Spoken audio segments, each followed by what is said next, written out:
Absafo when you for Pinoa and the Akekesi and the Sekasia baby Wubiano and Opay ye bana ye de ababe sumo. Absafo Medina is a sign Nana ya bo Malibia Boga Yenya Brenda Fin Samno Yukuman Kasa and Fa Emamom. Ye the more chassis a day a free scholarship in Samoa a bay ho bay de day ewo omayimu say scholarship wa ye senke je hia for manua omuti edibo wonum nanso munya boafobia no na nkeji etwesika kakra ne de akwakotum ne yisimpo ne nkapre de akwakoso omasenem se be no musuku ko ene wo munwoma suamu no ombetimi akwakosi awieye nanso wiase no yese wonum omo nsam obie politicians ni amanyofo ne mpedifo akese no a omo edidi omayi hu no omo na ada omo hu duaboni ewrewrem eje scholarship ne de ma omo ma omo enananom no omo busuafo ema ehonsem be yehu scholarship secretariat mpedifo de betu dwase sansem no a nipa binomo ekano no krabia nim na ye nipa mako bi na omo ede krata betu wo manimu a enam so omo de scholarship no koma wonomo ema ebetu dwase opani Freddy Blair rebi atwam na ono enene ye national chairman eda MPP amanyoku ano ne ba eba enya scholarship bia wo kwakosua de ewo abrochire sanso ena kane IGP yera santia pietu wono soso ne di betu dwa so ono soso ne ba esoso akwakoje scholarship bia wode ekwakosua de ewo abrochire kane finance minister yera Ken Oforia tasoso yese no wo fa asibi soso no akwakoje scholarship bi ya ono soso ede kwakosua de ewo abrochire sa yanka wenum nyina no sekoba se ya de sua se omo kwakosua de ewo abrochire asantia pietu kane IGP ntimi nka ntre se ene wo ye hiani a wontimi hwene ma yera Freddy Blair soso no ye kane national chairman MPP amanyoku no ntimi nka ntre se ene waba be ye hiani a wontimi enhwene ma sa soso ena Ken Ofriata wono soso ntimi meka ntre Ghana for se ene aba be hiano ntino wontimi enhwene ma enam so ema yenuanom for first state for ene koye samsinsimu we ya womo edebetu dwanene special prosecutor yera Kesi Jaben de ababetu dwase mfisimu ahyase kra ekoso scholarship secretariat ono kwanya womo efaso ede scholarship ma Ghana ma de hie binum se wo ye hiani so ye sikani se oya dantamu se onu amu no so ye amanyoni ene okwakoje scholarship wo ninyina opani Kesi Jaben ene special prosecutor for chese wonuma ahyase mfisimu we kra no ehyase edifri eye afie twemu no omo chese ni July nim ene omo etiti bibisa wonuma ahyase eye hwehwemu omo ehye boso omo hwehwemu a womo eye no ye bepie bia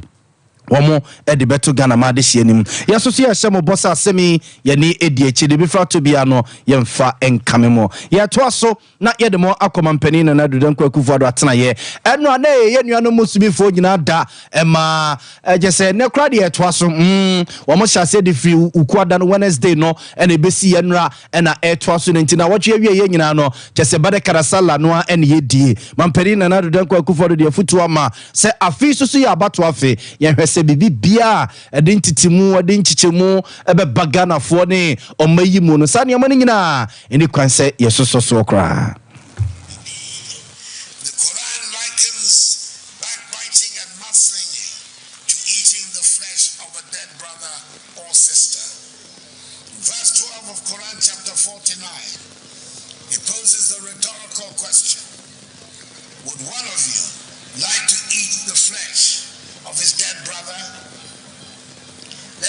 Remember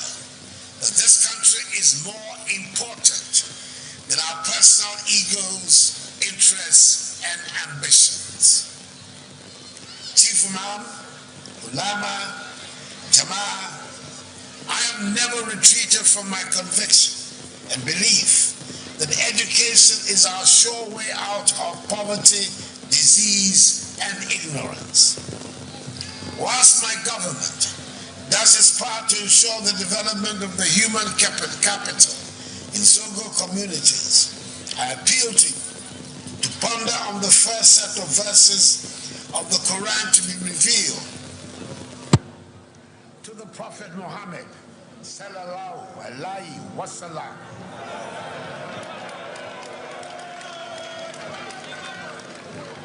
do ne yete ne nke we yamra na abusiafo yenuanom musumifo de nefo badua sa kire koma bompa ya se twede amponyankrompo Allah se wontonsu papa emfa enwu omayi so na biem so no enei wo mo de bawieye na ode afutu kokoma ye na national chief imam so no abusiafo okasai e wo sa eye edwabonase.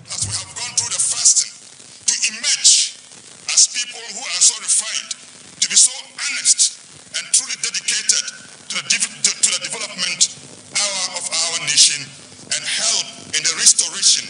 of the health of our economy.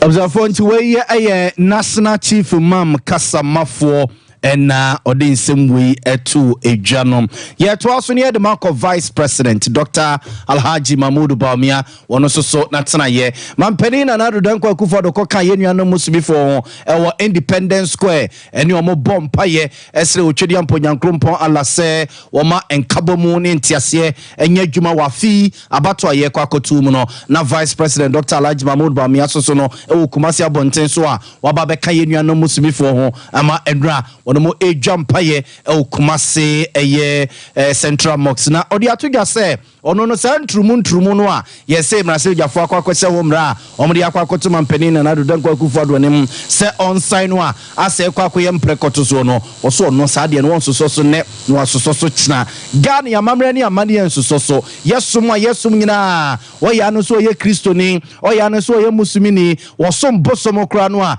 ntrumu nya de a yesoso so nto okesi ni pain se enei so ye vice president so ye mampeni sade ne nya de obesoso so da ama empoye de akọ parliament se ye kwakọ semra ma na base ubi inside na se ye de kwakọ ye ene court ne fa he ne wura ha Vice President Dr. Alhaji Mahmoud Bawumia ensemni. I would like to take this opportunity to personally comment on the raging issue of LGBTQ in Ghana. First of all,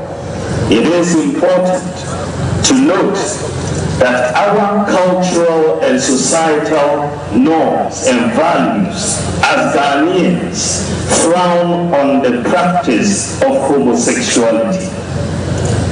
as well as our societal norms and values clearly and unequivocally by religious faith.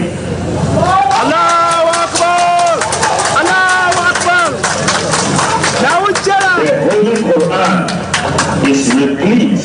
with verses frowning on LGBTQ acts, including same-sex marriages. My faith is therefore very strictly against the practice of homosexuality. No ifs or buts, no shades of grey. Therefore, I personally cannot support that which my religion and indeed all major religions in Ghana, as well as our societal norms and values, clearly and unequivocally forbid. All the major religious traditions in Ghana, Christianity and Islam, are opposed to this practice. Abzanfonti we ya Vice President Dr. Alhaji Mahmoud Bawumia ne yetene nke we emra no abeka yenuano musumifo Kumasi Central Mosque na ono mo edwampaye de wo mo akiriwia bawieye na okasa nsem we esi su people na Mame Bridget Jokuno ono so mbeka hye nso a 2020 aba Ghana ma de hye kokoto ye no wono ene ye Franketu for the ma PPP amanyuku no wose wontiase se enne obi se ono na brabo no opese obofa bankum anaso opese obofa nifa na yakwa akwhye mra se ta nipa no ebo na brabo no de kofa nifa anaso de kofa bankum a yenchi no emfa na enkonkotum wose sa ntrumu mra we a emrase ojafo no kokohye ye ne de wono mo eya dwene a enye yi kra. Love cannot be legislated. So people say, well, LGBTQ is not love. How do we know? How do we know that it is not love? Why would people choose a certain kind of relationship? Okay, why would they choose a certain kind of relationship when they know that they will be hated for it? It is because they are probably lacking. So this is not when we should be thinking about jailing them for their choices or this is when we should think about how do we remedy that. Where, there are so many circumstances under which people become or choose to be LGBTQ. But ultimately, each of them is doing it because of something they want, which will make them feel loved or have affection or accepted. And some of these people, that is the only way they have felt accepted. So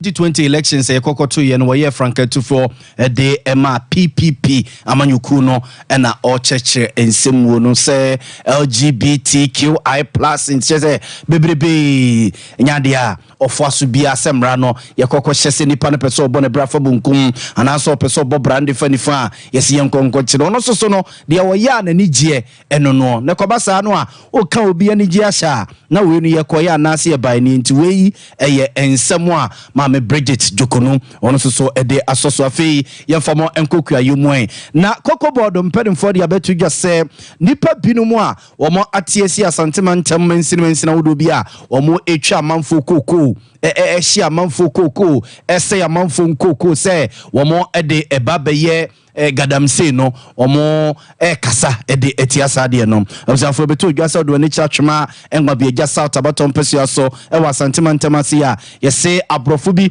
atiesi amanfo koko mo wo mansini ni mu a kyese empem ena wono mo etwetwa gu na eba seye no koko board mpedemfo de ababeto dwase saa de no ayekoso wa twema bia ja south abaton pesia so wa santema ntemase no etia mra to mra ntinani kire ya se bambo ene mpedemfo esefata etisimu na saa abrofo kro no a yese wo matiasimu mpotemu no mu a omutwa amanfo koko ese amanfo koko se omo ede kwa kudi galade ya yesi wo no mo ewo enkrata ya wo mo ewo ho kan se saa se kro no a amanfo dua koko echese nyane o ebi kra ni pano no kokoje license no efi ni nsem kra na saa koko no ene yede hwe ni suku ene wa mo bi license ya wo sini pani nkotwa koko ni nyina ngu na onkonko digala wo hono yesi afre company no eye Megob Mining Limited wo mo na atiasi mo mpotemo no mo a wo mo eye sade na nanam so ama eye koko bodem pedemfo akasa ede etiasa ade na ekoso no chiri wo mo ede asoso se emfifimu bia safata bia se ewo se ekom ewo sa ade wi a ekoso atwemango beja south abaton pesia so no wo mo ani edi chiri yeto aso ababeto dwasemra se dwafo akwa semra se enei obo obi beye se oya no wo bafo so we sofo so ye hwan uko kasa sumesi se bia msi akosu so mo wusi wo baifu a danwa matomra o semra enemy edie samra no a na se ojafo no kokose ye no akwakoto mampani na dodan kwa kufu ado animu a o se mampani esanye na mampani sanye a obesanye no ene yesi ni pa binum so ntiase se samra wi no ye hye ema ne yeyi eno ntom de akwakodan court a eno so no mampani akufu ado etwentwen so se court ka asem ne wi a ansa no de nsa kwa kwashase eno na eye shiraje mpedimfo ede adesre atoma mpedi akufo do anim sese nani kire ya samra we de senkosan a kebebo apa the women. 9 months is too long a period for him not to have put in place what needs to be done. And so, as a commission to protect the rights of all persons, including the vulnerable, and these are very vulnerable women who have no voice. This is the first time attention is being taken by the state to protect them. And even that, it has come through a private member's bill. I wish it was the Attorney General who brought this together, the bill. Be that as it may, the bill got all the support of the country. Unfortunately, the President thinks it should have been introduced in his name through the Attorney General. As I said earlier, I don't quarrel with that. But Observe nti we your penny Joseph Wetal wono na eye penny kwanche for eda shraja no na ode adesre to mampeni akufo ado animu no afeye mfamo enkolor femu ababetu gwasa do wafo no epese kwan biaso na ne kire ya omo eto lorry face mu na yebeto dwa sempenimfo Ministry of Transport no mbehia no mo edidi nkoma akwa dwendwene ho se ebese fata se ne womo eto lorry face mu ana nam so emo penny ya bema oko concern drivers union kuni mu a woye penimpa baako de atugase omo kra de se meeting ne beba so se maso sa babaji atum so wonyintum so adawa fo ntutu lorry face mu no omo sa concern drivers fo de omo atum kra de dada ene yetuyi na ye tire Ghana for no me ti afi na ye ti ni bibi kakra e de ko to fa ngo no bi de so mo pa cho eni bi le gura so a ye de ta bi se aye eduma e bi so ko e ni so man no ba dia ye cha en pesua no e bo ye su bi e ba di wa ye di 5 bi do a 20 pesos ya then for you only 20 pesos bi no ye be ti bi afa e fa 20 pesos no amine Brady so Kotobi 5 TB so 40 pesos ya. So 5 TB 50 pesos ya. Maybe I don't know about the family. Maybe 10 pesos because central bank now shama a fee of my mukra. Any delay so you running up and the aqua dina a 2.50 pesos. Mr. Nikoma Kumada call a year and cry. The 140 Ghana cedis implement your qua 168 Ghana cedis. Baby, I have 20 Ghana cedis, you know, 24 Ghana cedis. But your baby, I have 10 cedis, you know, I have 12 Ghana cedis. Baby, I have 15 cedis, you know, I have 18 Ghana cedis. Observe to where your penny abema concern drivers for no penimpa bako na yete nenken afem fakase ne nko wie wo mrasme gefim na Professor Dora Francisca edunuma tenase ama enim mrasme gafo adwuma omo ye wo mrasme gefim no omo kire se etoda mrasme gafo no ta ekakasa bi wo mrasme gefim omo fi se ensem fata se mrasme gafo no eta ekasa sem no wo mrasme gefim kosibu ne kan se on parliamentary language ya na mrasiri jafo na etade di djuma wo mrasiri jafo ntima me Professor Dora Francisca edunum ne mpedimfo atenase wo mo djuma University of Cape Coast to abobo so free 2005 wa edebesi 2018 enyuma mrasiri jafo ya mpempe wo ta kakasa ensem fata se omodi ya djuma o mrasiri jafo no abobo so kakra ede a kire yen Holmes, Mara, and Snow say that when you behave like this, you are being impolite. Parliamentary discourses of our times have obscenities, provocative or threatening language, personal attacks, and insults. And we can describe them as being offensive, abusive, and insulting. And sometimes it even clouds the discussion on the table, the discussion on the floor, because people get angry, they insult, and others get angry, and the issue for discussion is lost. Our parliament has become such that the unparliamentary discourse in the discourse of our times have gone so bad that the speaker himself had to use unparliamentary language to caution the use of unparliamentary discourse by referring to the parliamentarians as if they are in the market or choba. That is unparliamentary discourse in itself.